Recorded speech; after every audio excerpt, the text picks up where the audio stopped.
Appears to be locked.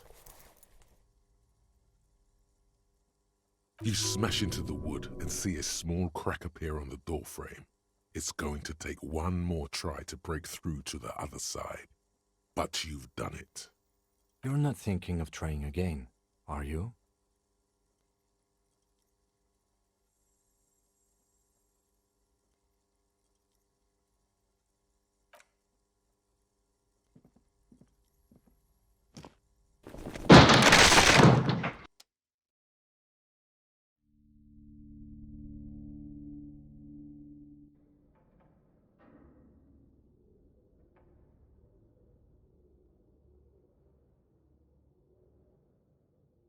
What is this place?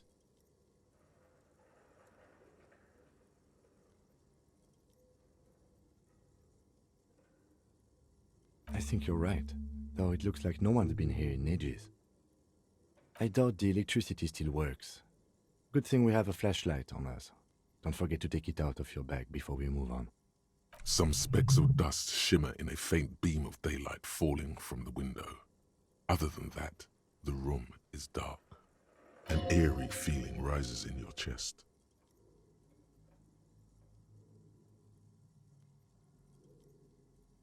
Sounds good.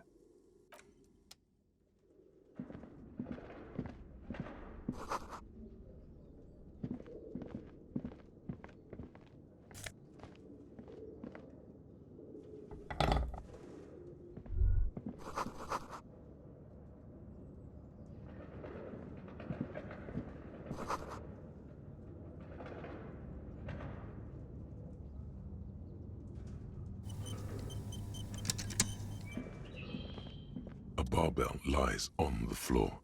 The color has worn off its weight plates.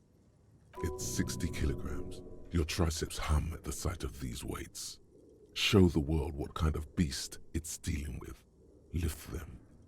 There are no collars on the barbell. This is a safety hazard. You're right. The weight may fall off. Better not touch it then. It would be a violation of EPIS safety regulations if the gym was still operating, but it isn't.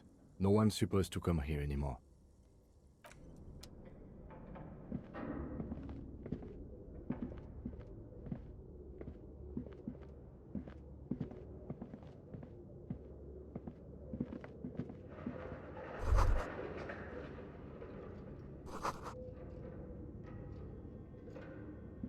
It's dark.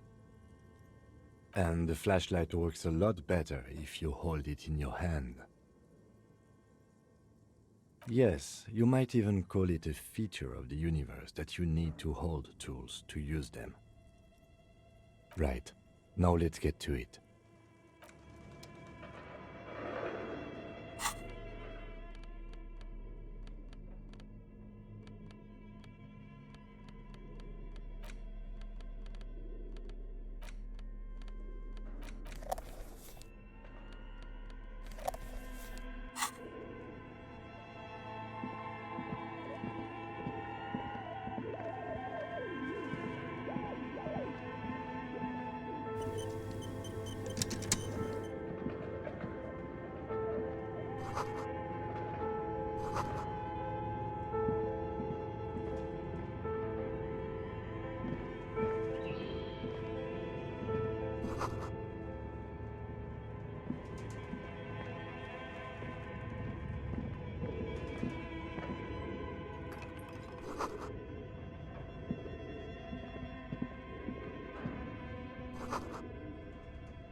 Your flashlight slides over an old green chalkboard covered in scribbles, sketches, and schemes like some ancient cave mural. Some of the writing has faded with age, but you can still make out sections here and there. Photos and drawings have been pinned to the board. These lithe, pointy-eared creatures appear to be different types of welkins. You make out autumnal candle welkins casting wax-based magic. Translucent welkins with organs shining under their skin, and even ether welkins hailing from the vast emptiness of sidereal space. You should adopt one of those welkins as your persona. No longer a mere man, but a welkin. One of the welkins, towering among the rest, appears to be different, however. It's Vara Hamira, a high welkin, his face white and scarred like cracked marble. This is clearly a welkin supremacist. The note says, all non-welkin races will be purged. The Haldor, the Tworg, the humans, and even headless men, all of them, purged. Imagine a world filled only with welkin, green welkin, dread welkin, and the high welkin to rule them all. An inordinate amount of time has gone into drawing these little welkin creatures. Some people really like building a world, I think, even if it's just for a game. This looks like concept art for a project. It's not really real. Political commentary. That one has a great beard too. Just look at those details. So much effort. The photo collage depicts barren, icy landscapes wrapped in perpetual night. You see permafrost and glacial landforms, dead trees grown in under the snow. Entire oceans have been frozen from shore to shore. There are pictures of settlements on dried up riverbeds, abandoned in a storm. Animal corpses in the dark, carcasses and bones. You see primitive oil rigs built into glaciers, boreal dvorg, yurts under the snow, great mammoth-like beasts of burden. Albeit dark and cold, this vision also feels cozy in its own way, like eggnog or morphine, a much-needed respite from our own world. A pinned postcard reads, "The heat death scenario, a desperate fight for geothermal energy engulfs the world as Wirral becomes untethered from its sun, drifting through the universe." This is a monthly calendar from the year 50. Cryptic words like sprint, daily minimi, and GPI span the marker-drawn grid, the grand scheme of production and money. It looks a bit like an academic calendar, only much more brutal. Minimi stands for a mini meeting. It's part of a bigger framework for managing work called RUN. Station 41 tried to implement it a few years ago, but failed. As time goes on, the numbers in the boxes grow rarer and rarer. The board becomes an empty snowfield in the final days. Only failure and regret dwell in this region. Looks like they didn't make it. A note in the bottom left corner of the chalkboard says, "See the prod schedule filament for details." The handwriting is only partly legible, but you can still make out 3 slogans: "Call in, tune out," "Wirral untethered," and "Heat death of the universe." The full text reads, "Heat death of the universe is the new black." Another note says, "The biggest advancement in role-playing systems since the 30s.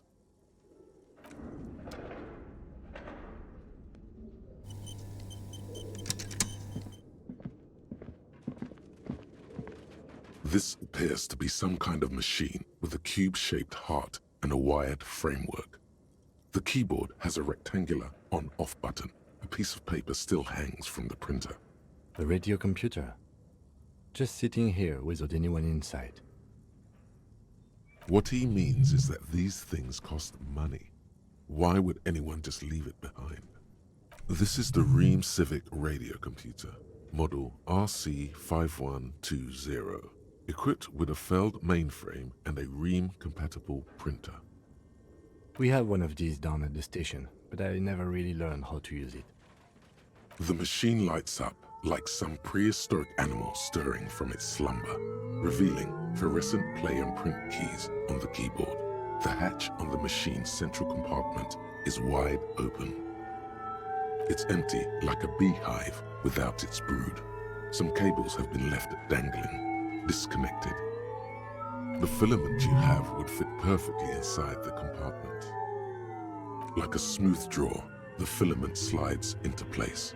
On the keyboard, the play key starts blinking. A bar of fabric right above the keyboard starts producing a soft hum. The sound of static seeps through the machine's planar magnetic driver. The static gets louder, slowly filling up the abandoned horn, until a voice speaks out, crackling and old, cutting into the air. Good afternoon. Fortress accident en rue de Saint-Ghislaine. This is East Insulindian Repeater Station 1. Please repeat. Is this the production schedule? The filament you have inserted into the reader. That was a question. Have you inserted it into the core? Good. Please repeat the password. Password? Of course it would have a password. That's why there's a human administrator involved. I am contractually obliged to protect the privacy of the filament holder for stress accident. Without filing a warrant with Lintel, I cannot give you access to this filament. I'm afraid we are not doing that, unless we want to wait for a month. Now, can you please repeat the password? No. A hint system is not part of the protocol for repeater stations. Still no. Received. I will register this login attempt. Don't worry. Passwords have a way of turning up sooner or later. Fortress accident. Is there anything else I can do for you today?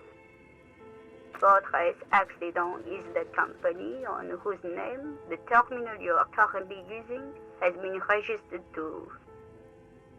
One moment. Fortress Accident SCA produces revolutionary interactive call-in radio games. That's what the catalog says. That's not bad.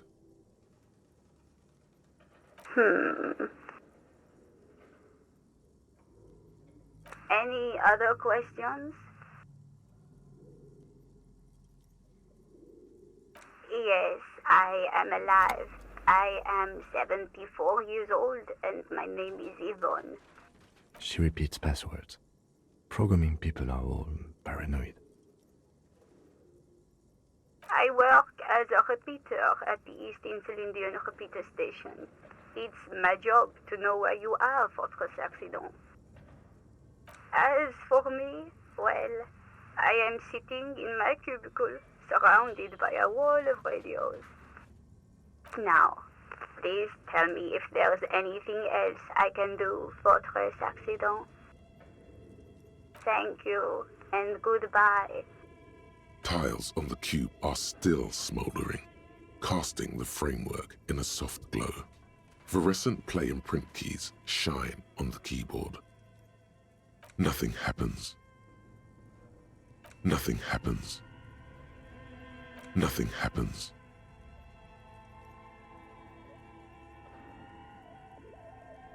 The filament slides out of its glowing nest.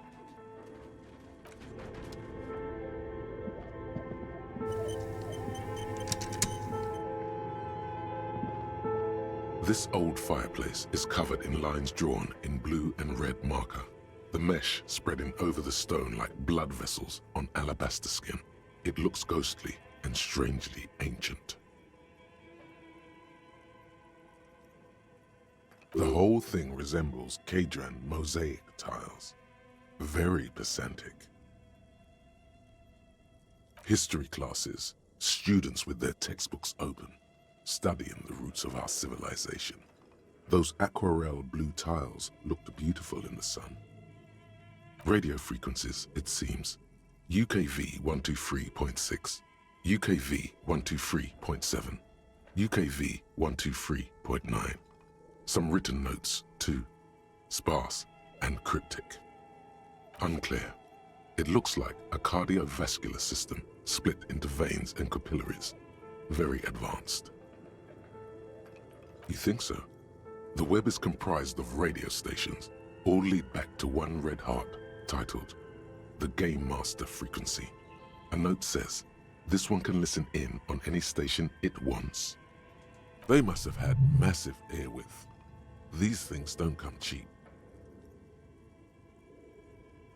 Someone very important. A conductor for the hundreds of story threads that pass through the Game Master's frequency. Whoever decides to call in to a call-in station, it looks like. A list of names under the stations suggests people across 6 Isolas would be playing. Muindi, Insulinda, Kotla, Grad, Samara, and even Ilmara. There's no way a little basement studio working here could pull anything like this off. My God. It's as if the less money they had, the more ambitious their project became. Exactly. This schedule, I know doom when I see it. The company was running out of funding. Nothing. It's just lines on marble. An echo from times long gone. No one has used the fireplace in ages.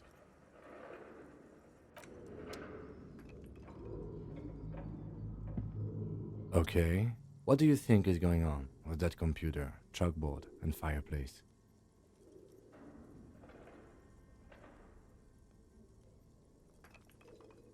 No, that's not it. I think... Like he's ready to lay out a fine theory, crafted together like a puzzle box.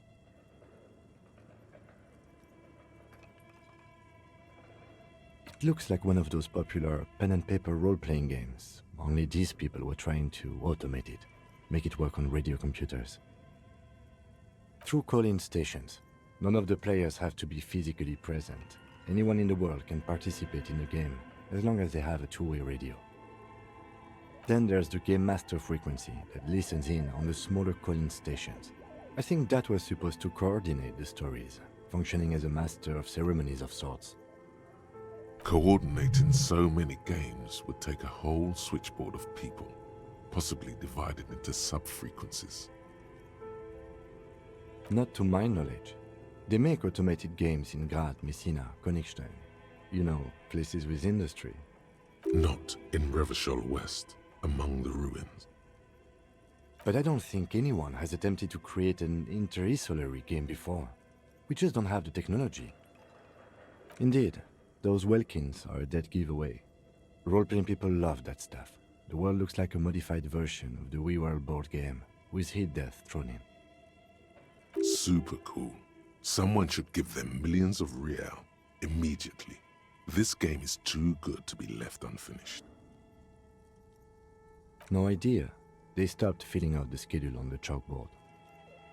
Indeed, it's ambitious and untethered from reality, but...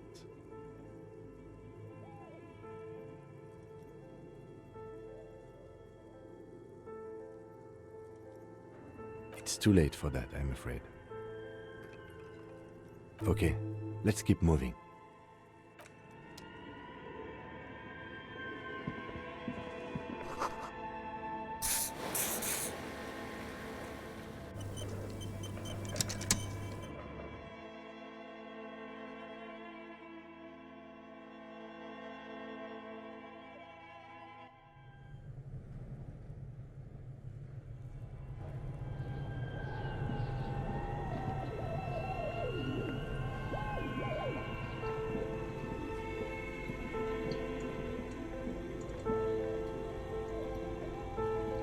You see a terrifying ice bear with a strange compartment in its belly.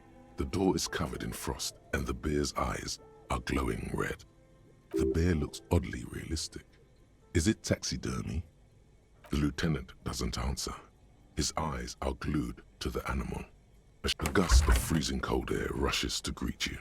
You hear a low grumble as the bear regulates itself. This is the inside of a refrigerator. The lieutenant takes a peek inside. His hand has found the holster of his gun. Of course, just a giant ice bear-shaped fridge.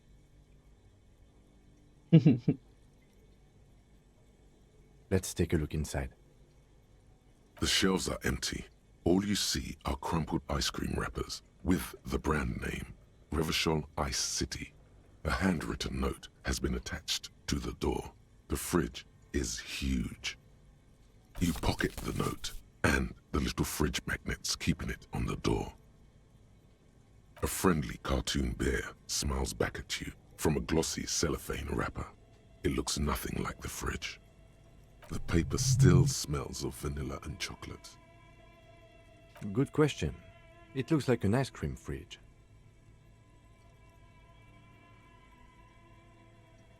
I know.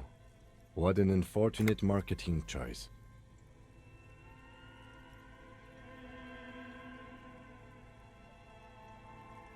What is even worse, the bear is still costing them money to this day. The fridge buzzes with energy. The electricity bill on this thing must be catastrophic.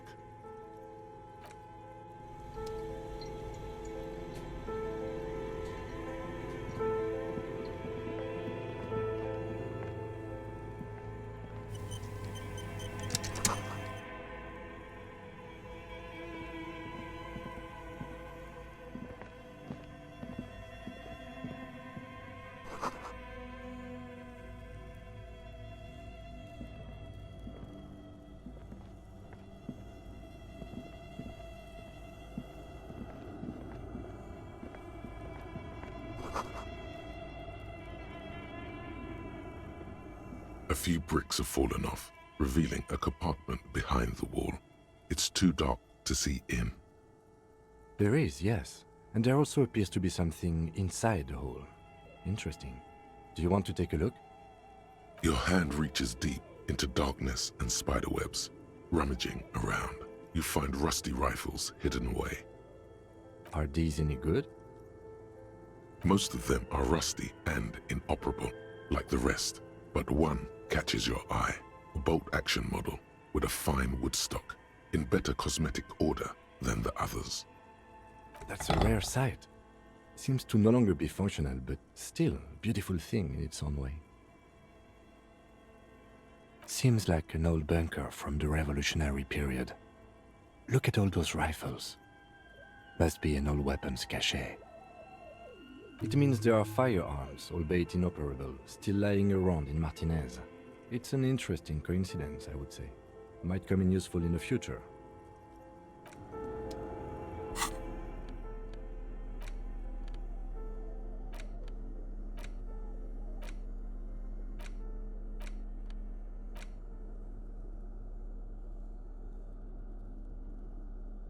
The note is written with a blue pencil on a piece of lined office paper. The kitchen magnets have left spots on its surface. Does it say anything interesting?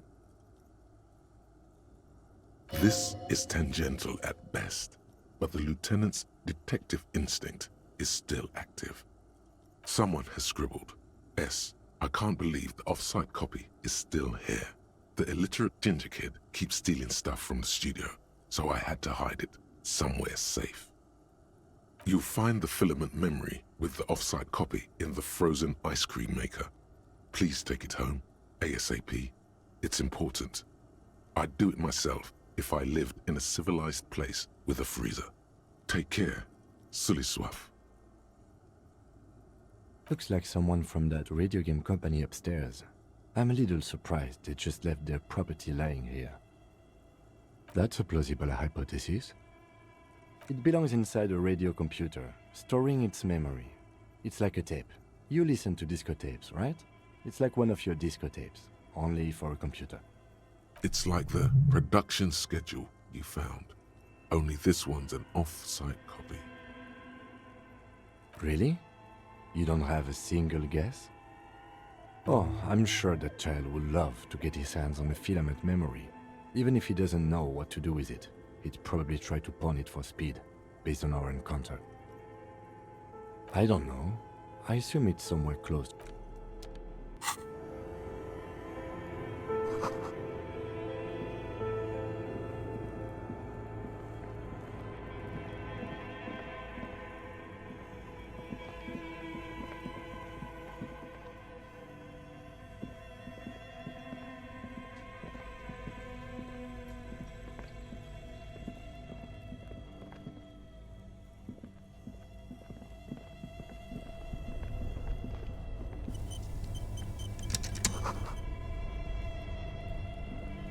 This orange machine is buzzing like an old submarine. It has a hand-cranked ice cream churner on top and an electric freezer that appears to be frozen shut. You slip your fingers under the frozen lid, but the ice is too cold for you to get a good grip. A pry bar would come in handy here. No, this is going to need something else, some kind of super pry bar. Don't even try to open it with a regular pry bar. If you want to try again, then you need to have the pry bar in your hand, detective.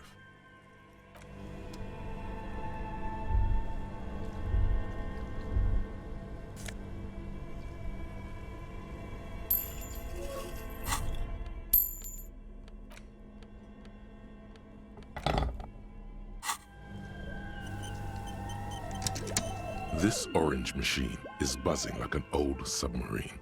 It has a hand-cranked ice cream churner on top and an electric freezer that appears.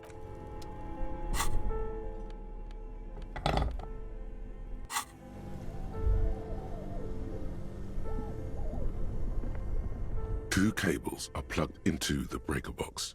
The red one leads to the ice bear fridge and the black one to the ice cream maker nearby.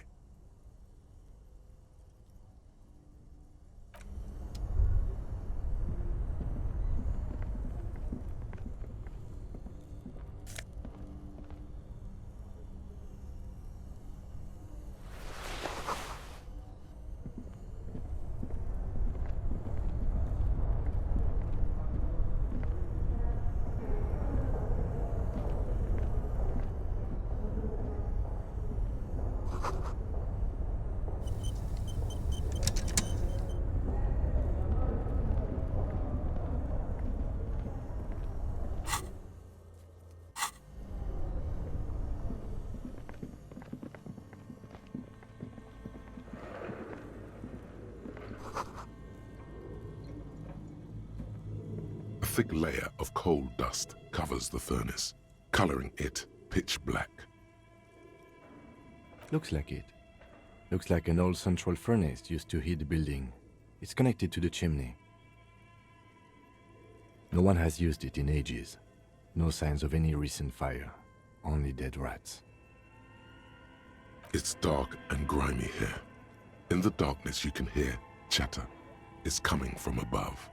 A voice or several voices talking to each other. Near the smoke chamber, upstairs. The echo is so prominent, it's impossible to discern what the voices are saying or what's producing them. What are you doing? Wait, really? You should investigate, see if someone's upstairs. A lush layer of coal now covers your skin, sinking into the wrinkles. Your hands look ancient. Maybe you could paint something with this coal. Leave a cave painting for future archaeologists. No, that would be stupid.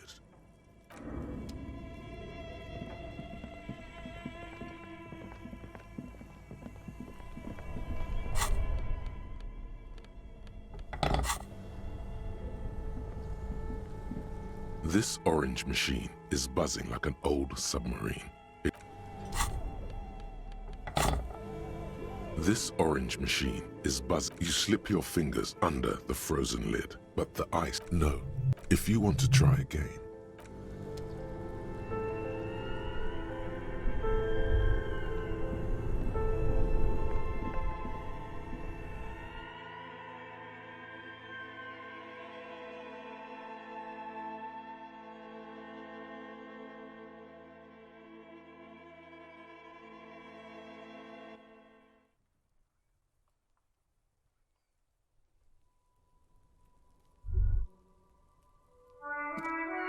an old call box with a...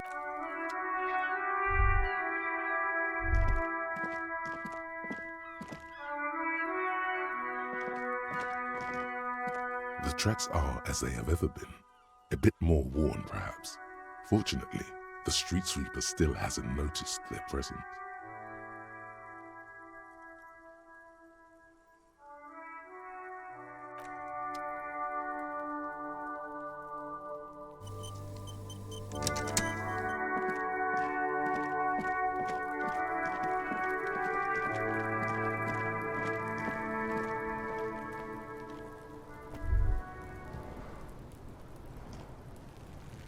Fuck does Kuno care? The fuck about it? You're Get lost! Yeah? The kingdom of Kuno? The fuck do you... Look at that fucking shit! You're trying to get Kuno killed! Fuck does Kuno know? Kuno's not a fucking acrobat. The lieutenant takes a quick note in his notebook. It's a trap, Kuno! Don't climb it, Kuno! Dunno. Kiptas gardener used to work there. Kipt is a pejorative term used to describe people of South Seminese or Areopagite descent. It used to be a common first name among the Areopagites of Ilmara. Not so much anymore. Look, Kuno doesn't explain shit. Kuno just says shit. Yeah, her. What was she doing in the greenhouse in March anyway? What kind of gardening is done in March? Fish is sometimes used to fertilize the soil a few weeks before planting something. Maybe she was preparing the garden beds. Yes, it seems suspicious. You don't like things being like that. Suspicious. Don't be wondering about Kuno's shit, pig. Yes, absolutely, absolutely. Why the fuck are you telling this shit to Kuno? That's just some shit roofing gimps left behind, lazy dinks. He's hiding something. Pig, if Kuno was hiding something, it would be hidden. But it is not hidden, is it, sire? You picked up on it. You should examine the pile of roofing material again. Yeah, whatever. Kuno doesn't give a shit.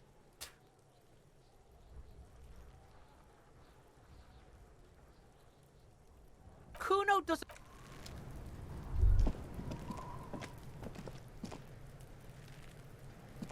This trash container is locked. The sliding lid has a padlock.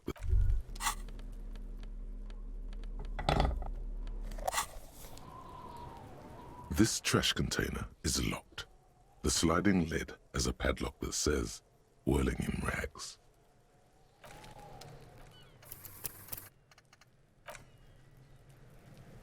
This trash container is locked. Force time isn't happening. You've jammed the pry bar under the lid, but it just...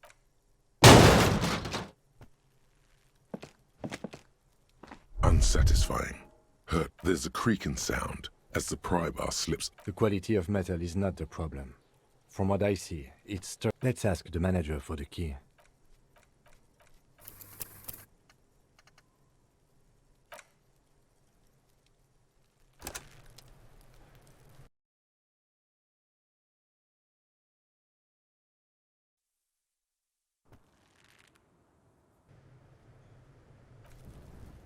This trash container is locked. The force time isn't happening. You've jammed... There's a creaking sound as the pry bar slips under the lid. You hang from it like a moron, huffing and puffing. Clearly the technique is wrong, but nothing else comes to mind. Let's ask the manager for the key. This is clearly not working.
iron safety curtain curves before your eyes, folded like a bellows.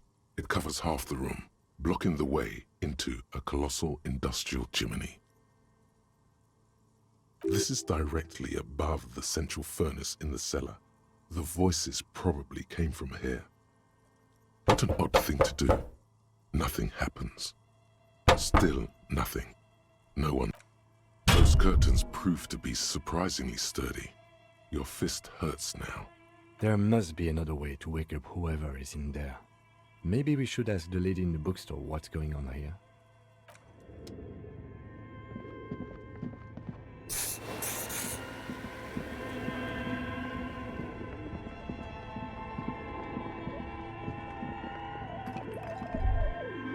Looks like someone tried to reconceptualize their business here.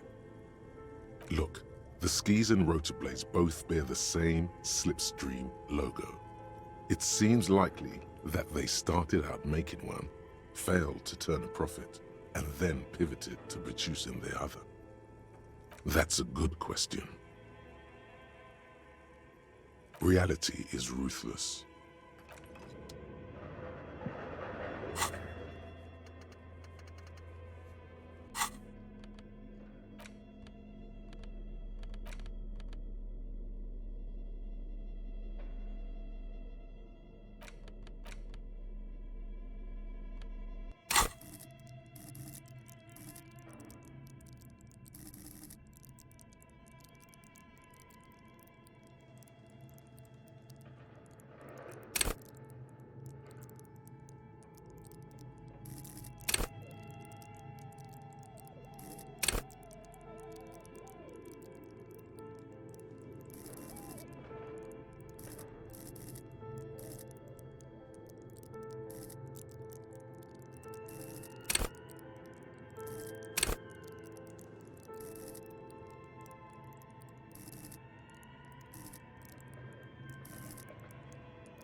You broke down the back door, the wards, the door.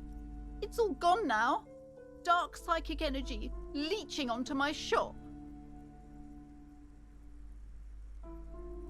I suppose it's all over now. I guess there's no escape. Just a door? This place is cursed, Detective. They don't call it the doomed commercial area for nothing. Just look at the sheer amount of companies that have failed in this house. I hope you're happy now, happy that you've ruined everything. Now that you've broken the door, the curse is coming to get me as well. Host Almighty, she prays, guard me and my honest business venture from the curse that lurks behind the door. Blessed be your name. Of course you didn't. You're nothing but a policeman. All right, you know what? I'm willing to let you investigate the doomed commercial area. We are set on the path. There's little else to do. Her facade has dropped. Now you see the curiosity behind the fear. But before we go on, tell me, did you encounter the malignant entity? Yes, the malignant entity that lives inside the chimney. It takes the shape of a woman, a witch probably.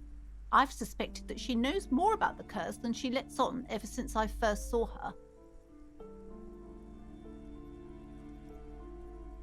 Yes, I've heard that. It's enormous. She has barricaded herself behind some metal security curtains upstairs. God knows what she's doing there. Some unnatural magic, I assume. You should go find the entity and ask what happened to all the companies in the building. And do return to me after you've talked to it. I'm quite anxious to know what she has to say about the curse. If you're really interested in cracking this mystery, then we should go back to the furnace. Maybe you could yell into it or something. Make some noise. You'll think of something, you always do. Okay, but please, only a few questions. You wouldn't want to disturb the spirits. The curse is so much worse than you could imagine.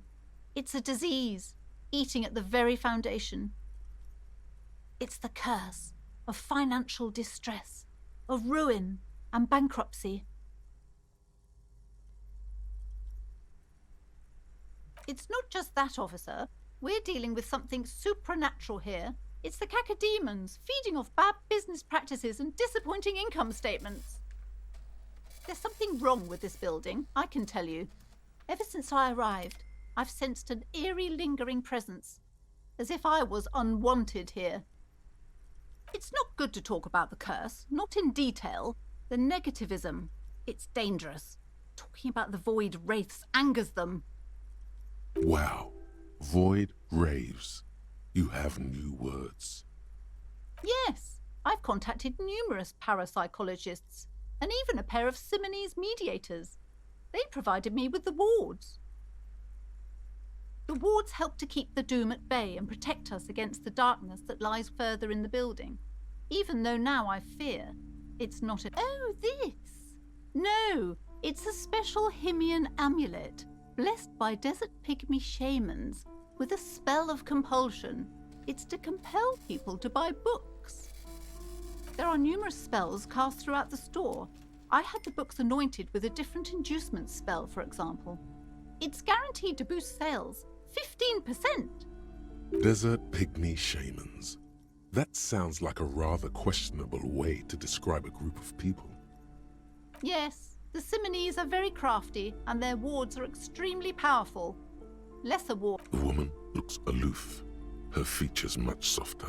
Occasionally she glances at her daughter's silhouette.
That sugary black rum stain on the counter makes you teary-eyed with joy.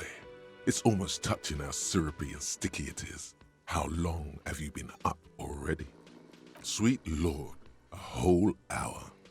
And you haven't thought about rum and lemonade in all that time? You've truly extinguished all trace of yourself. Maybe you haven't turned out well for your drinking. Have you thought about that? Get a goddamn rum and lemonade to yourself, boy. Or better yet, lick that stain off the counter. What happened, man? You used to be cool. Go get your boring normal person drink then. Get your drink on and your act together.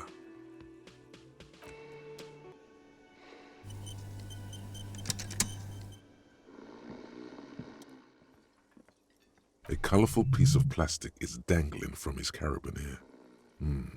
Makes your fingers itch. On the counter, rolled out of his open hand, you see a blister pack of headache medicine. The man does not mind. You probably need them more than he does. It's a dock worker's ID, doubling as a shift card and a job permit. A young, able-bodied man stares back at you from the photo. Santiago S. John. Your fingers find their way into the shackle, flicking open its spring-loaded gate. The metal loop holds the plastic ID and a leather-bound pocketbook. The man emits a loud snore. Is he about to wake up? Doesn't look like it, but you never know. Better be quick. You slip the plastic ID card out of the loop and pocket it. The man continues to snore. Just for the record, you look nothing like the man on the document. No, he's looking the other way, perhaps purposefully. You find a black paper note with a woman's profile on it. Seems like this woman lived centuries ago. The note says, 5 Real. The sleeping dock worker has little to say about your actions. He remains silent.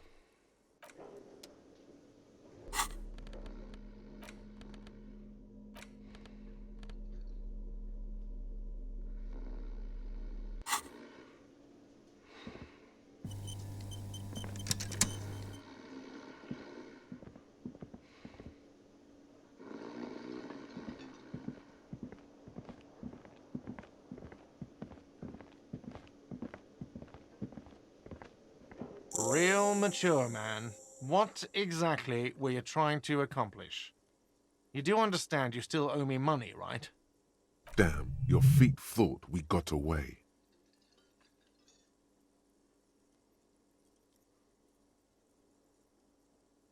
You know what? The stupid drinks you've had are on the house. You know why? Because I know you can't pay for them. Not because you ran away. Now, I still have to charge you for 3 nights and the broken window. That's 100 square. Don't thank me yet. You still owe me 100 real. If you don't have it by tonight, I can't let you up there. Now, what the hell did you want? I assume you wanted something to come back here. Wait, what? But what about the bird? Yes, the bird. I found it lying on the floor with a broken wing the morning she left.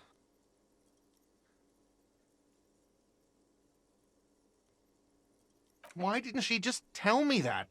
I don't care about stuffed birds. I care about my employees. All right.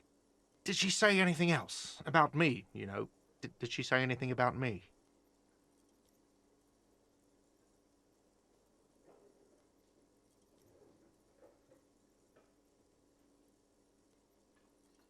Yeah, I do have a lot of cafeterias to manage, and a lot of employees there. I can't make this part of my work practice. It was unprofessional of me. Anyway, thank you for clearing it up. Now, if there isn't anything else... We were sort of hoping there would be a gun, an expensive jewel, or at least a sword in it for you, if you deliver the message. Oh well. Absolutely out of the question. Absolutely in the question. First we find a sad banger. Then we sing this place to shit. Your body is ready, sire. Mine? No, it belongs to the Whirling in Rags. Thank you for clearing that up. Why do you keep the container locked? Why? To keep the hobos and drunks out. That's why. And the neighbors too. They put their trash there and they don't pay for the garbage company. I thought as much. And are you the only party with access to the trash container? Well, yes. Us and the garbage disposal company. It seems a little callous, doesn't it? Something stirs in you. Prod at him and find out.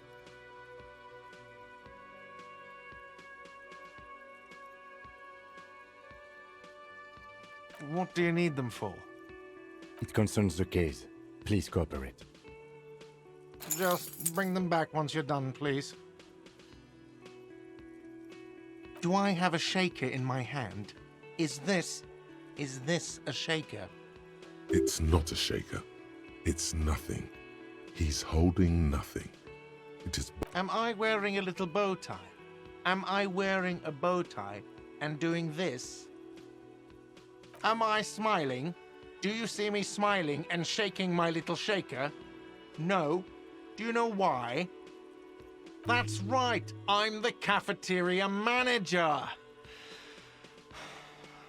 I'm glad we cleared that. Was there anything else? Play it calm. This man needs to understand you need a drink to help the community deal with police stuff. Oh, well, in that case, let me pour you a nice, big, refreshing marinella. Do you want that out of a glass or a pineapple? Don't be an imbecile. I'm not going to serve you a marinella. I have work to do and broken things to fix. If that was all, I'd like to return to it. What thing? Yes, not the whole damn union, thank God. Just the nastiest and loudest faction.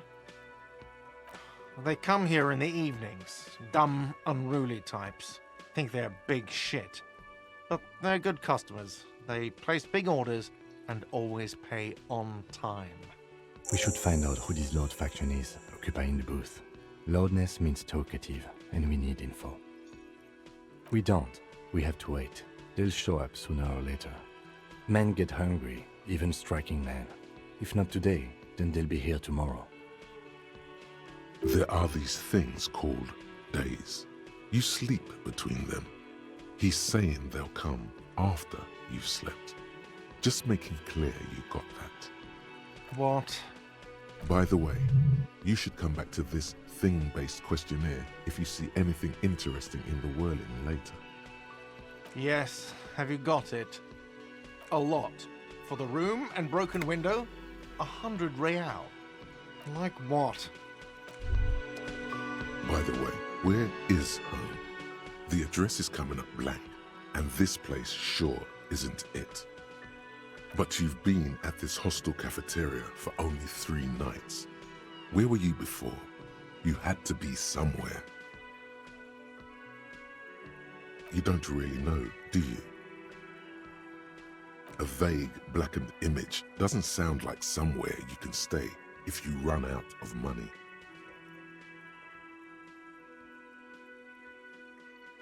You can try. Run some addresses in your head when you get the time. Maybe a street or an apartment will appear.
thin man is smoking below an exhaust hood, occasionally sipping from his mug. As you step in, he nods toward the table and says something in a completely foreign language. The only words you can make out are Garancy and Quebec. Okay, it's definitely not his name. Whatever you do, please don't call him Garancy Quebec. Please, it's not funny. The man puts his cup down and replies something, his left hand drawing arcs in the air. He smiles and bangs his ladle against each of his pots in turn. It's almost like music, especially with the sounds of assorted dishes boiling and simmering on the stove.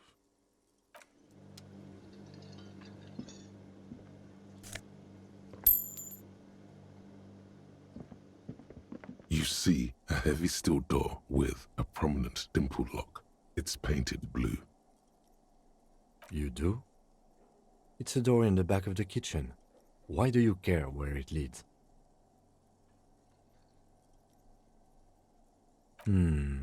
Yes. I suppose it's worth seeing if we can get in. Just to be thorough. As a side investigation. It's hardly a side investigation. You already have a name for it. It's hardly worth a title.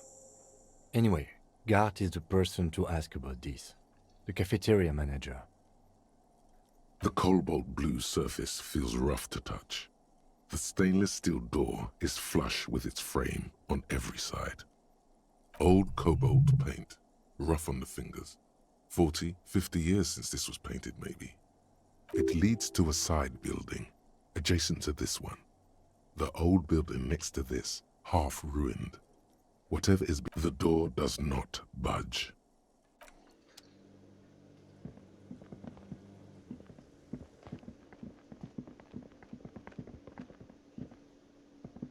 Can I help you? Another thing. Great. Oh, yes, that door, sure. There's nothing mysterious about it. It's just a door. No, I don't have a key. I don't know how to get there. And I don't care either. It's not like I've been wondering about it for 10 years. It's just a frit warehouse, probably. Or some boring storage space with a bunch of old junk and dust. Junk and dust. He's attempting to maintain an air of indifference. It's absolutely not convincing. Fine, okay, a little. But my job doesn't leave me time for wondering about one locked door in one of the cafeterias I manage. So I haven't opened it. I have cleaned the whole place 100 times over, though, after the animals. And I haven't found a key, so good luck with that. Yes?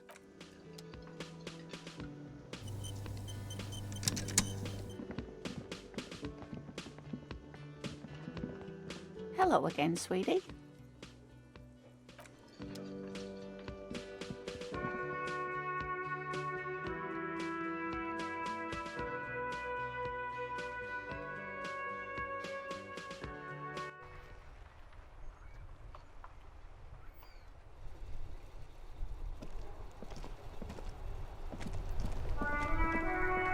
Hello again, officer.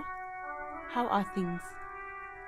Well, this might be the last snow we get. At least I hope so. Snow has nutrients in it. Helps everything green up in the spring. At least that's what my grandma always told me. Yes, think about the cute grandma, not the weird snow.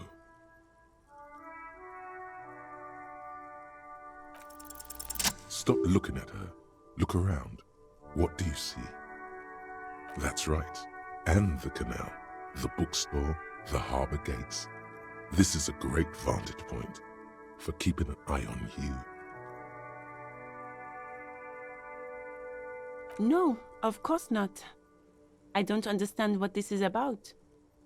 The kid did this, right? The red-haired rat? Can't say a sentence without or kipped. He's always giving me trouble. Maybe you shouldn't be. I mean, you do your job, but that kid is beyond help. And he certainly won't help you. You've been resting here for quite a while, haven't you? Yes, I'm tired. I understand. The RCM isn't welcome here, and the locals want to keep an eye on us. There's silence, the smallest of smiles. That's okay, miss. Do what you have to do. I think we're done here. Let's go.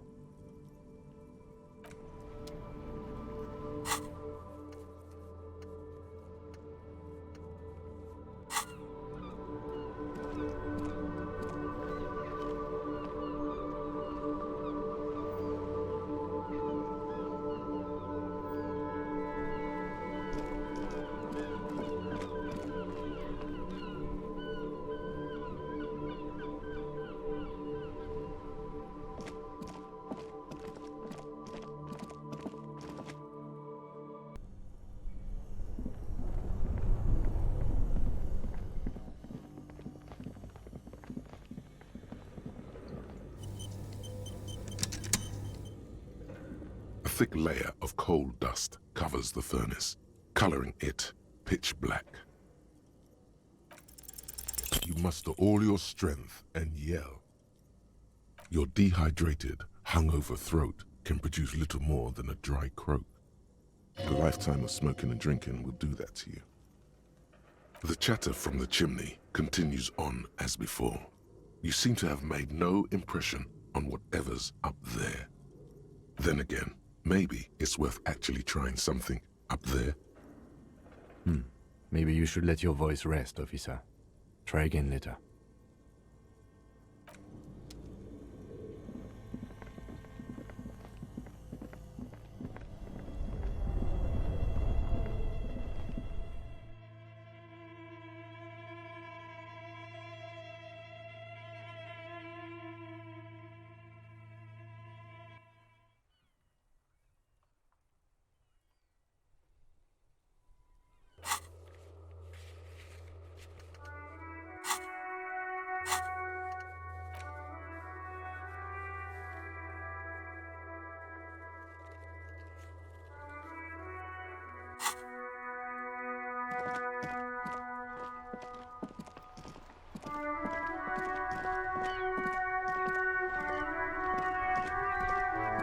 This Post Levantorie mail collection box has been heavily vandalized with graffito. A closer inspection reveals 2 bullet holes in the front. A faint sticker on the side reads, RCM Emergencies Desk number 8102, with a slogan, Mankind, be vigilant.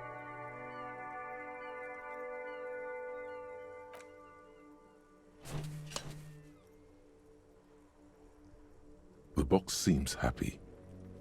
Eat shit pig, fucked by the coon, and St. G with a crown have been scribbled on it. Jenny is a whore, and best set mailbox also. The mail collection box seems cathartic, thankful even. So do you. You shudder, then you swallow.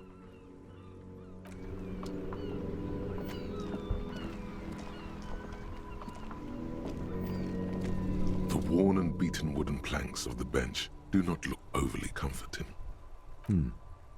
We can sit on benches after we've solved the murder. Let's go.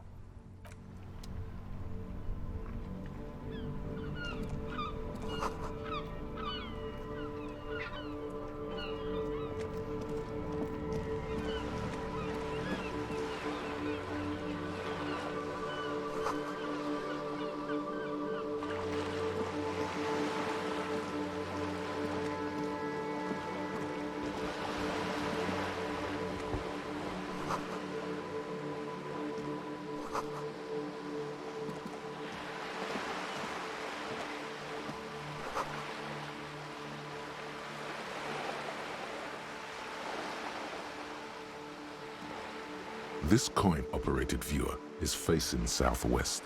Its coin slot is full of fossilized bubblegum, rendering the machine permanently inaccessible.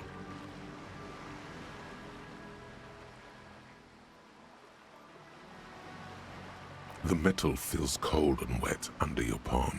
It looks unhygienic. Probably some kids. A simple but clever solution to ruining a coin-operated viewer. It took ingenuity. A thick layer of graffito covers the lenses. You spell out the word Onuk written on the other side, with N and C scribbled backwards. That's Kuno on the lens. Under the graffito, a sea of blues and greys appear. Behind the water lies a coast studded with concrete and reeds. On it, a church on stilts, lanky weather-worn wooden planks, an X-shaped cross topping its tower. You know this to be the star of Pericarnassus, or the Cairo, the central symbol of the Pericarnassian church, a star, a great moral height to be strived towards. Around the large wooden building you see chunks of sea ice gathered on the beach, and a small tent set up on the ice.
This coin-operated viewer is facing south.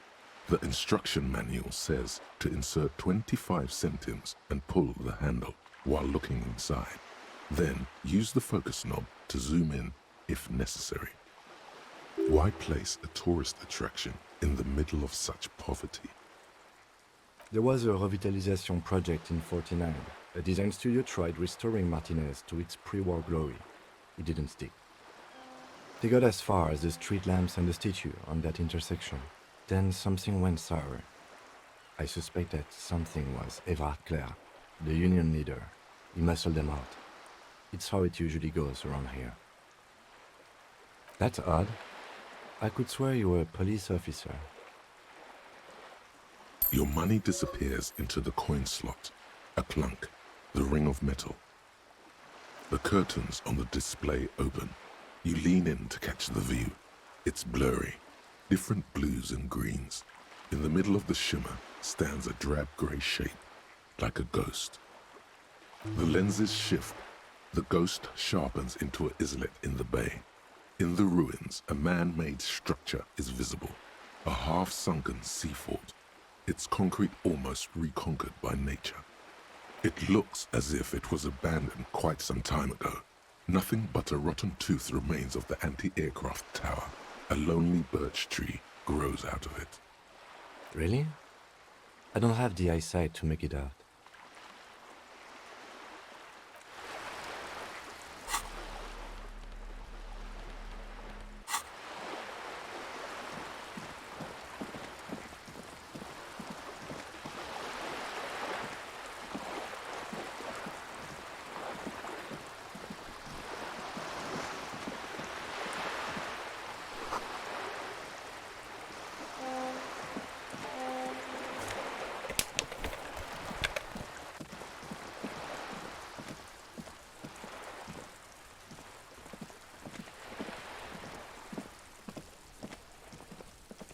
This is a wall on the side of an apartment building.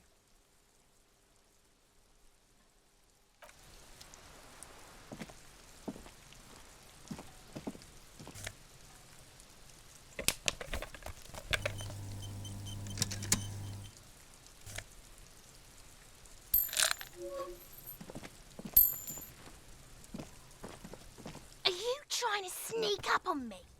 Come to slit my throat in my sleep? Apparently, she doesn't like people standing behind her back. Logic error. She is not sleeping right now. Pig's come to take me out, trying to snuff me out. Then why are you sneaking up on me like that? It's not a good idea to scare me, pig. Not a good idea at all.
There must be another way into the building.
A striking woman leans against the cabin top of her sailing boat, smiling as you approach. Her green raincoat glistens with droplets. A silk scarf is tied around her throat. Good afternoon, officers. I'm Joyce. Joyce L. Messier. I represent the board of Wild Pines, the owners of the harbour. You gentlemen must be from the RCM.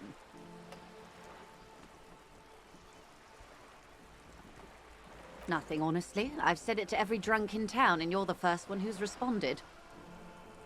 Relax. She meant it in jest. I'm glad to see you here. Like steel. There is strength there. If she wanted, she could sink her nails deep into your skin. I was dispatched to handle a strike, not a lynching. Anything I can do to assist the RCM in this matter, I will, gladly. That is good to hear, madame. My colleague will take the lead on this interview. I should let you know that he is recovering from an unusual medical episode. Very unusual. But I can assure you of his ultimate competency. He's trying to signal something. He wants you to play up your condition. It happens quicker than a shooting star. But did the lieutenant just wink at you? How interesting. I wish you a swift recovery. In the meanwhile, you have my full cooperation, and the full cooperation of the Wild Pines group. Why, yes I am. Of course there are. We're on an archipelago. How else are you supposed to get around? Yes, we are. We are on Le Caillou. Technically, the neighboring Ozone and Fas a la Mer island groups are archipelagos, while La Caillou, by contrast, is a single fertile landmass, the fourth largest island in the world. It is not an archipelago. Okay, if you want to get technical, the point is we're all on islands here, and sail is still the most expedient way to get from one island to another, especially when you're in a hurry to resolve a strike. I haven't seen anyone else drive a souped-up Capri Kenema motor carriage either. Actually, that motor carriage has been specially issued to serve as a patrol and pursuit vehicle. It's for crossing long distances in the greater Revachol industrial harbor. It's not a toy. Neither is this. A toy, I mean. It's a machine for crossing long distances in the Bay of Revachol, between the city and the islands. You need to make this lady admit she's only riding around on this boat because she's rich. Why what? Stop thinking. Take her down. Have it your way. The boat? No. It is called Cor de Leyte 19 because that's the type of sloop it is. It's a pleasure craft, a 19 pacer. It also happens to be rated for Category 1 racing, though these days I mainly use it for business. My sloop? I like it a lot. It's the eel's hips, baby. I'm enjoying this part of the interview. It has so little to do with the murder we're investigating. Officer, I assure you I'm a highly qualified pleasure craft operator. The crowns of her teeth are porcelain, white as the boat's hull as she smiles. Her nonchalance might be related to something called the Wayfarer Act, a law that says she doesn't need a license. Sly fox, you're not aggressive enough to harass her further on this. Good. What we do? I'm afraid I don't speak for Wild Pines as a whole. It's a giant undertaking. There was a touch of discomfort there. She wants to merely represent. The Pines' core competency is logistics. Container shipping, freight, that sort of thing. See those airships there, blinking? Those are the shipping side of things. And that is the terminal. Another subdivision deals with energy, oil and gas exploration, offshore platforms. The Wild Pines Group is one of the original Revacholian Indo-tribes. Companies awarded royal monopolies by the king, the suzerain himself, centuries ago. The king is long gone, but several of the Indo-tribes remain.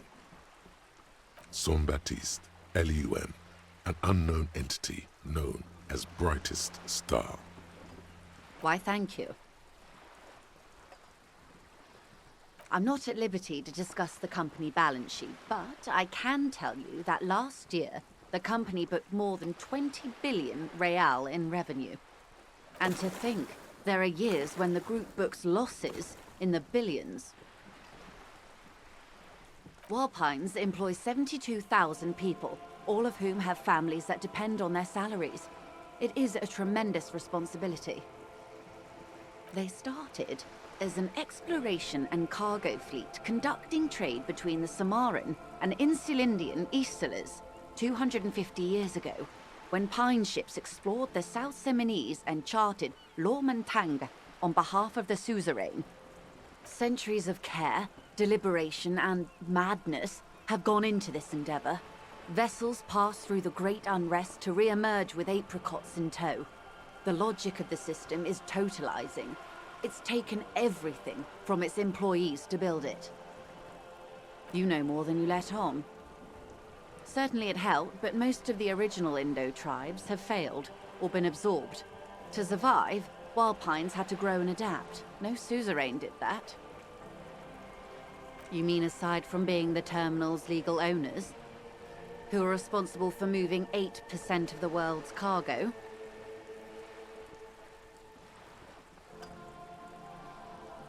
We built this district.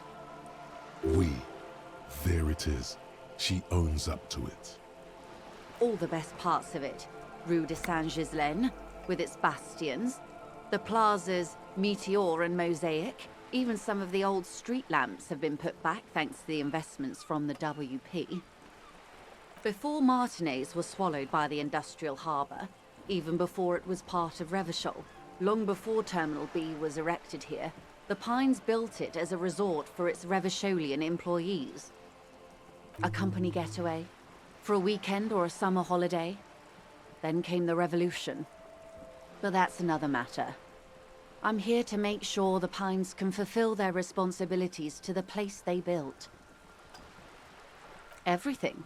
Right up to, but not including, trade secrets. First, you'd have to repeal the Emergencies Act of Trade and Aliments that gives me the right to silence. It's quite the octopus. The octopus that straddles Revachol, the Emergencies Act, is the cornerstone of post-war Revachol, inseparable from the world it created. Good luck is only kept in place by the vested interests of half the civilized world, including your own. What the ma'am means is that the Emergencies Act and the RCM both get their authority from the coalition government. You'd be shooting yourself in the foot, in other words. But I am derailing us. You wanted to know about the strike. I believe the official title is Senior Labour Negotiator. In practice, I'm a grocery clerk. I relay the union's demands to Wild Pines and return with Wild Pines' counteroffer. And how are the talks going? They're not. That's the problem. The union stopped all negotiations a week ago, after that awful lynching took place. Wait, she just admitted that the lynching and the strike are connected. Now they won't even let me into the harbour. There's a 2-meter-20 racist behemoth blocking the gates. Yes, I believe there is a connection, but that's a subject for later. What can I say? The union employs a giant covered in tattoos. A racist giant. I guess that's part of their big tent organization now. Let's say I was not making the kind of progress I'd hoped for when I first arrived. And when did you first arrive? I arrived 3 weeks ago. Yes, in the middle of February. The bay was still partially frozen then. I prefer to do these things on site, like the RCM. But the strike began in December. I wasn't the original negotiator here. I took over after Mr. Gaumont hit a wall with Mr. Clare, the union boss. Mr. Clare refused to speak with Gaumont despite concessions he'd granted the union in prior negotiations.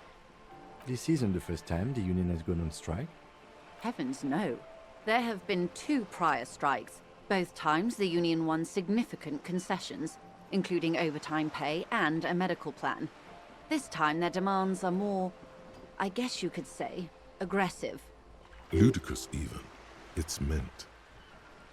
Mr. Clare told him to... how did he put it? Fuck off, midget. Gaumont is short of stature, you see. Keep in mind, this is a negotiator Mr. Clare has worked with before, and who was more than fair with him and the union. There are leaflets everywhere, and banners.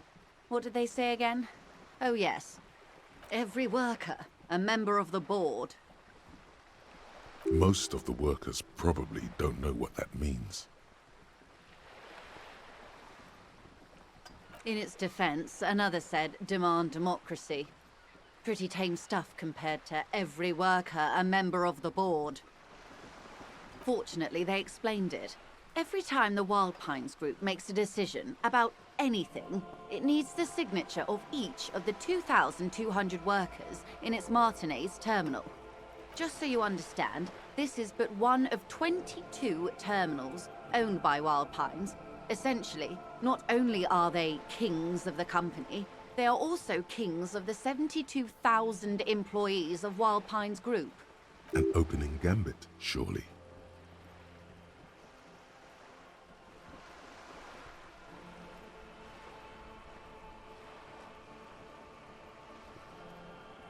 They're having a blast. But how can they afford it? After 4 months, my assumption was they would prefer a more practical solution. So I hoped. But this type of opening is usually followed by a more reasonable offer.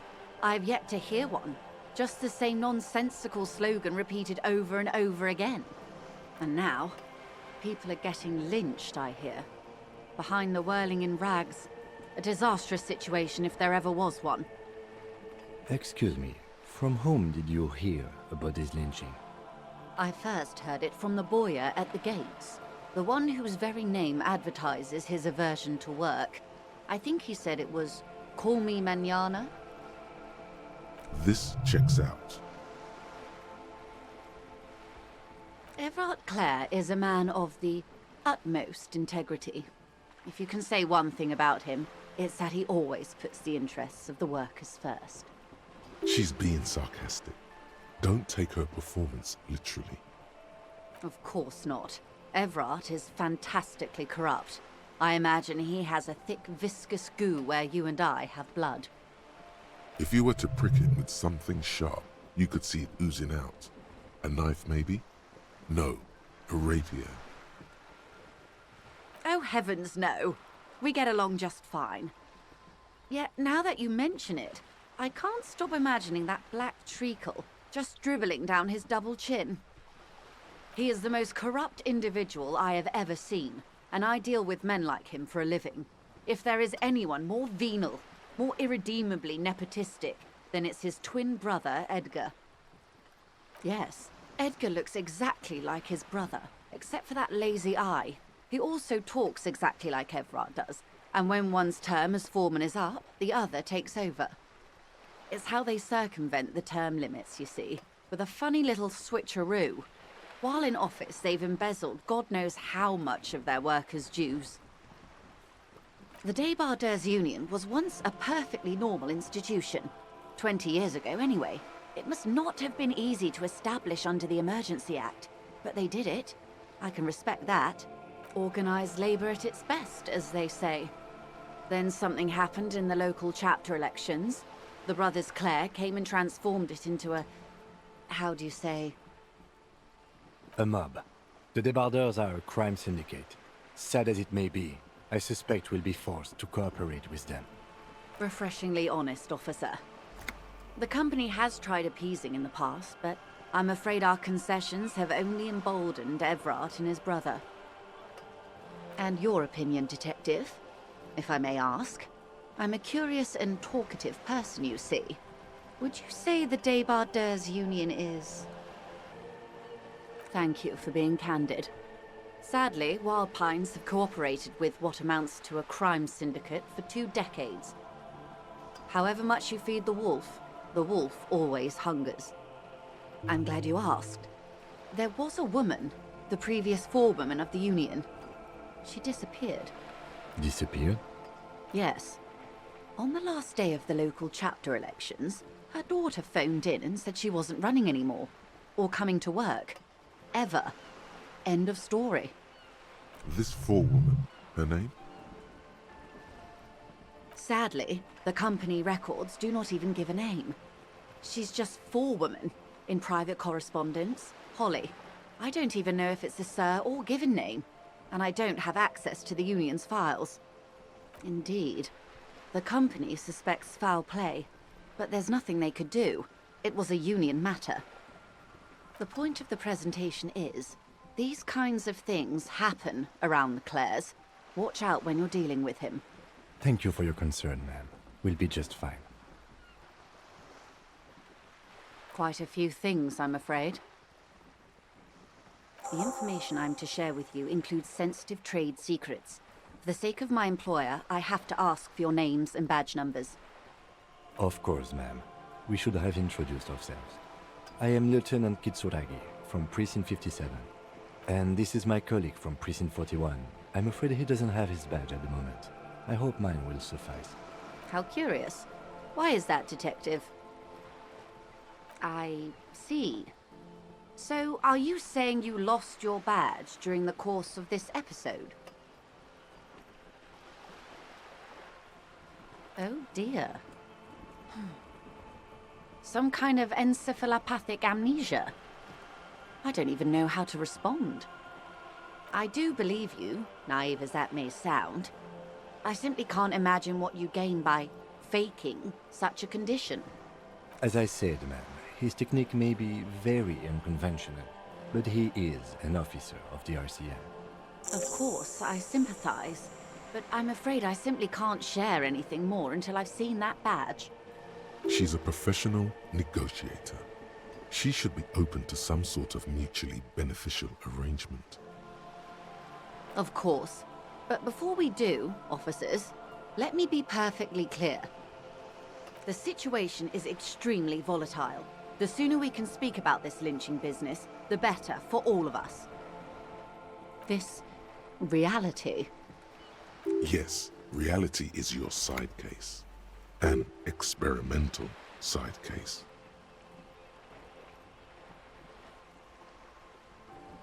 How truly curious. A sort of philosopher detective.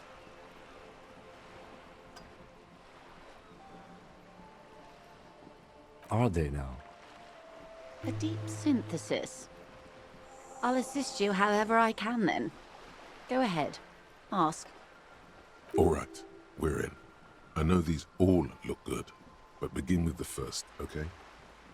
We're in Martinez, baby. A casual term of endearment popular among the 50-plus crowd. It's a disco holdover, pay it no heed.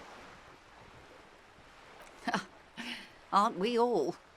She refers to your corresponding ages. Martinez is a district of Revachol. A very small district tucked away near the industrial harbour, north of the 881 and Jamrock. You would be excused for not knowing about it. Unimportant, they say. Forgotten, even. Shelled to smithereens during the Revolution. It has its... I'm not a good ambassador. I've only been here once before, as a teenager. Not a lot has changed.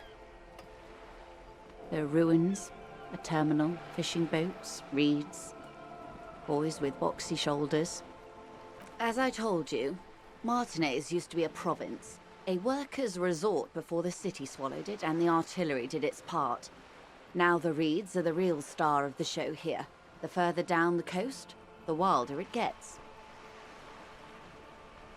It's not really a sea, it's the Bay of Revachol, and the bay feeds into the ocean.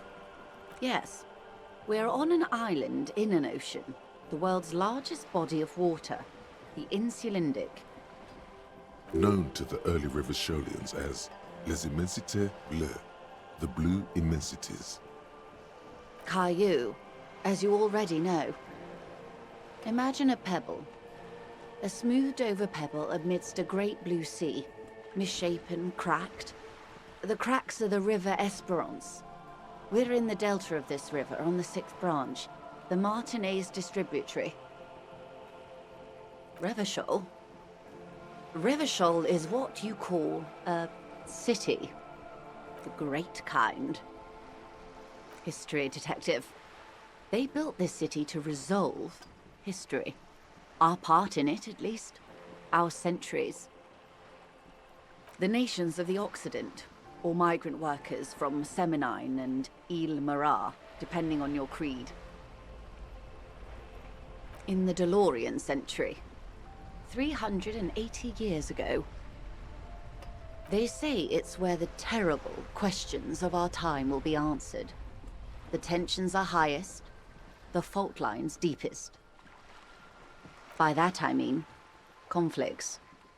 Ideological conflicts. The stuff of men. We are standing on a fertile, self-sufficient island able to sustain up to 200 million people in the middle of the Insulindic Ocean, the world's connective tissue. It's where the money is. I think it's fair to say so. Martinez is about... A collection of tall ghosts behind the water vapor, light reflecting off their glass windows. 22 kilometers from the center of the world. That soldering iron is the bank of the world building. The bottom floors are Insiacom. Coalition government in Cylindian Mission Command. Silence. She lowers her hand. The water, the light. It's as though you're seeing it for the first time.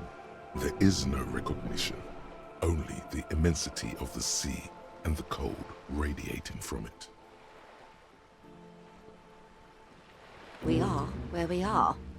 I have no truer answer to give, unfortunately. This is one thought you need to complete. Where are you? Was there something else you wanted to know? I remember something about a lowdown.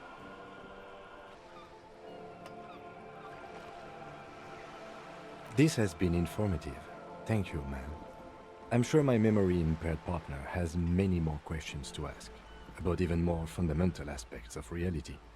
Might I suggest not asking them all right now? Ma'am, Messier will be here later too, and tomorrow. Isn't that true, ma'am?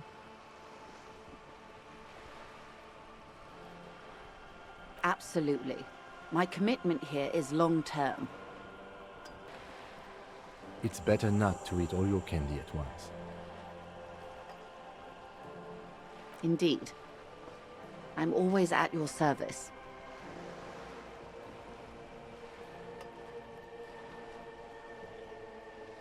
These are unimportant times, Detective. You and I were born after the dust had settled. 1,000th of a second too late.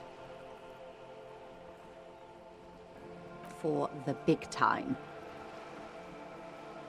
The revolution. It's quite easy. Every 100 years or so, our species gets together to decide what's next, who gets shot in the head, and who gets the mineral rights. It's a real kerfuffle. Those would be the communists. Generally speaking, 40 million people got shot in the head during the World Revolution. But the communists, they all got shot in the head. Oh, and the anarchists too. They shot them well. So well, one forgets they even existed. She likes the totality of it. Did they ever? Before they got shot themselves, they shot 2 million people. Yes, the Red Deluge. The Insulindian Deluge, they call it. Oh, lots of people. Even the king got shot in the head, or thrown beneath a horse, or drowned. Accounts differ. It was unceremonious. Just as well, he wasn't actually the king. Just the king's nephew. The real king abdicated and lived out a long and productive life as a venture capitalist in Grad. Yes, King Guillaume had a nose for bad PR. He ran before it. What is the expression? Went down? Anyway, Gil got out alive and his nephew Frissel got shot in his place. Him and tens of thousands of his wonderfully fascist kingsmen. It was a wild time. The liberals got the mineral rights. And by mineral rights, I mean everything. Liberals are usually middle-class people, Detective. Or the remaining gentry. The beneficiaries of the pre-revolutionary arrangement. Some were rich enough to stay with the Constitution, with monarchy. Big mistake. Others bet on the revolution. They were called the ultras, or ultra-liberals. They fared well. They didn't win so much as survive. We were the last ones standing when the war ended. Everyone else got shot in the head, remember? We. She's one of them. Of course. To foreign intervention. The coalition. Those people really took the mineral rights. The liberals took everything that wasn't nailed to the ground. The coalition took the ground. The ocean, the laws, and the people. The coalition of nations. Grad, Mesk, Vesper, Messina, Oranje, and Sur-le-Clay. The armed center of the world. They landed here and ended the revolution. It was the moralist thing to do. The moralists believe in keeping everything exactly the way it is. They believe in mineral rights and not shooting people in the head. At least not in the same manner and volume as the others do. They are the long-standing provisional rulers of Revachol now, the coalition government. The color of moralism is blue. The official motto of Moral Intern, or Moralist International, is a blue forget-me-not, a piece of grey sky. Unofficial. For a moment, there was hope. Of course. Not easy to be moderate about head shooting in your line of work. Rooty tooty, pointy shooty. That's the way of history. The turn of the century revolution? Don't answer it. It's a trick question. The revolution began in '02 on the Isla of Grad, though by the end nearly the whole world had gotten involved. It wasn't a who, but a what. A pandemic of Zarat, a particularly virulent prion disease, which the authorities in Grad proved unable to contain. Then Mazov came along and overthrew the government. It made people overthrow their governments. Of course not. It was a highly infectious microorganism that destroyed brain tissue. The actual causes of the revolution were material. The pandemic only provided the spark. It was a funny time in history. They discovered transistors and rock music, but they didn't know anything about prions. Nobody did. From Revachol and Grad? Not far. The world managed to cauterize itself. Mazov's government was overthrown in '08, and the coalition crushed the Revachol commune 2 years later. It was the end. Why? You and I, officer. Our lives in the zone of control. A city-state divided into free market zones under the everlasting interregnum of the coalition of nations. And you, of course, the citizens' militia. The zone of control is the third incarnation of Revachol, after the failure of the suzerain and the commune. Modernity. They developed the marvels of the inter-islary communication. Telematic milieus, radiation, colored plastics. Meanwhile, in Revachol West, the aftermath continues for the 5th decade. 51 minus 8 equals 43. Time flies. The 20s saw a decade of urban war, west of the river leveled, offshore platforms in flames.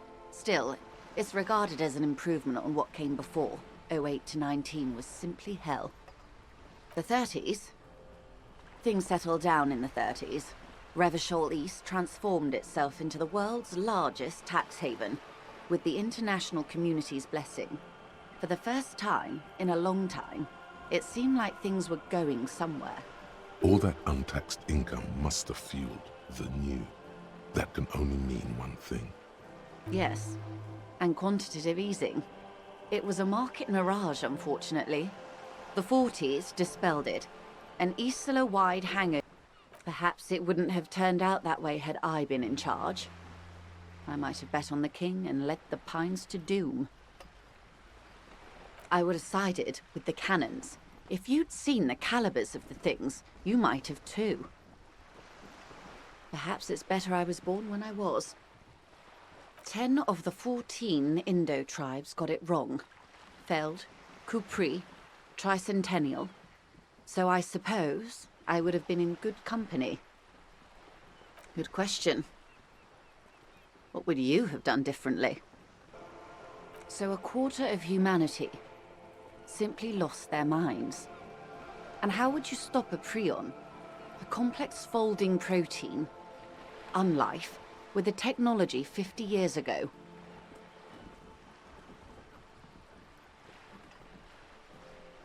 Good hygiene. Really.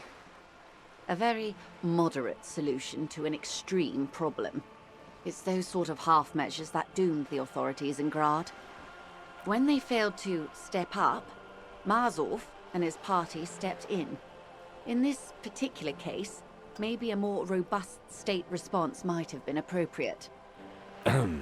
Opinions expressed here do not reflect the official position of the RCM. And what is your official position, Lieutenant? My position, ma'am? My parents got ripped to shreds in the revolution. I would have gone the same way. I was saved by being 2 years old. That's my position. The abattoir. Understandable. They are what they are. Who knows? An afterbloom may yet come. Anyway, enough sentimentality. Is there anything else you want to know? Not so fast. Who is she in all this? Ask her who she is. She owes you an answer.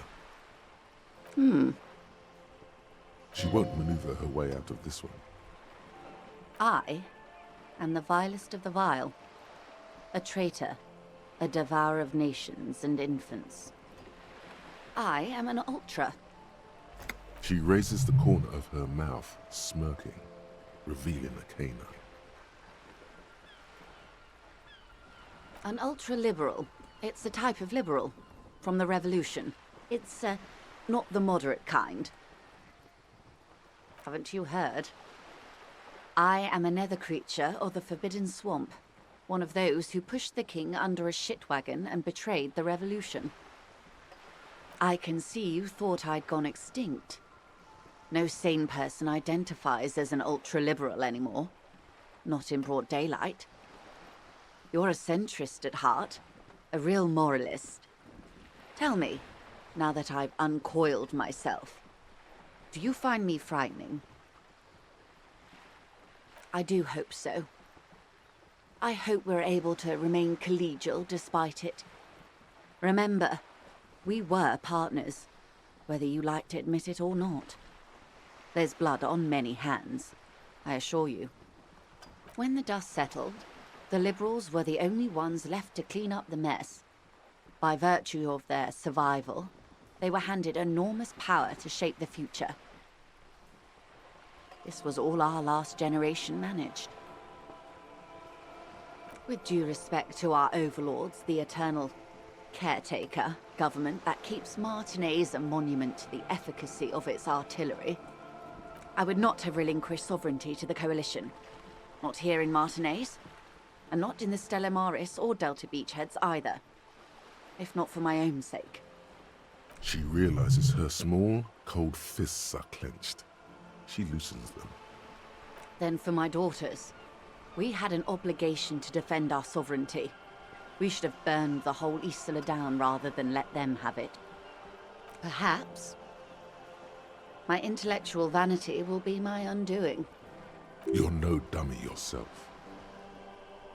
A smart boy getting smarter, one basic term of reality at a time. Yes, I suppose I am. But I wouldn't be a patriot anywhere but here. Seditious talk, man. Yes. Whatever else I am, I'm also a mother. And a wife. Now, shall we return to reality?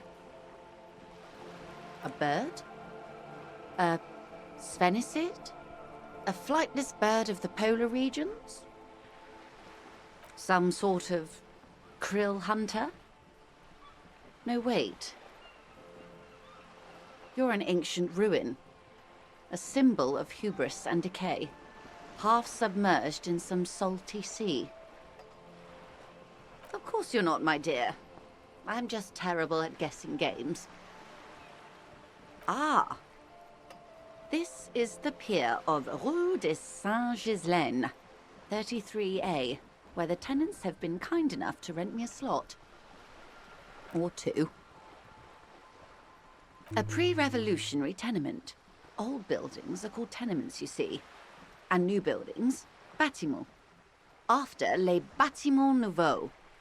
But 33A and 33B are not nouveaux. They're old.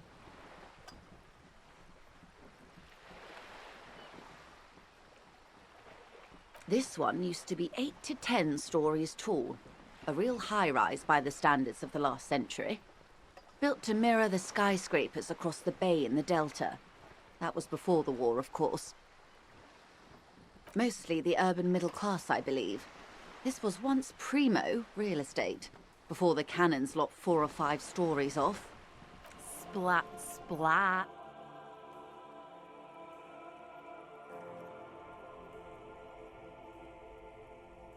You could be wrong, but from here it appears as if she's running the brush across her throat in a sort. Wonderful.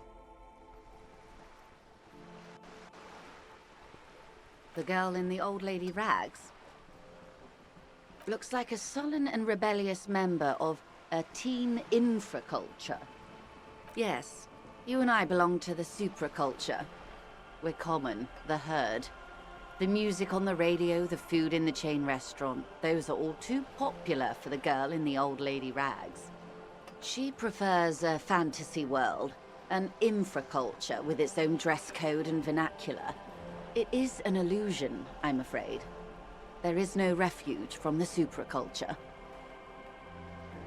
I can't. That's how simple it is. One may dye their hair green and wear their grandma's coat all they want. Capital has the ability to subsume all critiques into itself. Even those who would critique capital end up reinforcing it instead. All right.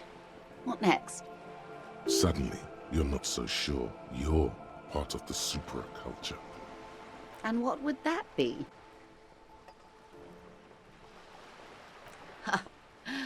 I can see that, yes. I dabble in those dark arts myself, not so long ago. I assure you, it was a thoroughly supracultural phenomenon. All permeating. Downright mandatory. Nothing infra about disco, baby. Those days are long behind me. And even in the early 30s, I would say I was more of a new girl. Disco was a minor, but still enjoyable facet of the whole thing for me. The new, a cultural era, and the name of the decade it ravished, the 30s. It came out of post-revolutionary Revachol. It was ultra-liberal. It involved lots of partying, as you might imagine, and champagne-colored everything. By the looks of it, that would have been when you came of age. Now, wasn't it Guillaume Le Million who said, if you can remember the new, you weren't there? Ah, yes. This is not very central to reality, is it? I can't be 100% sure, but I believe he died due to complications from venereal disease. You can't get a venereal disease from that, can you? All of them. I'm afraid no. But then again, one can't be entirely sure. It's all part of his mystique. Ask someone else and you may get a more champagne-colored take.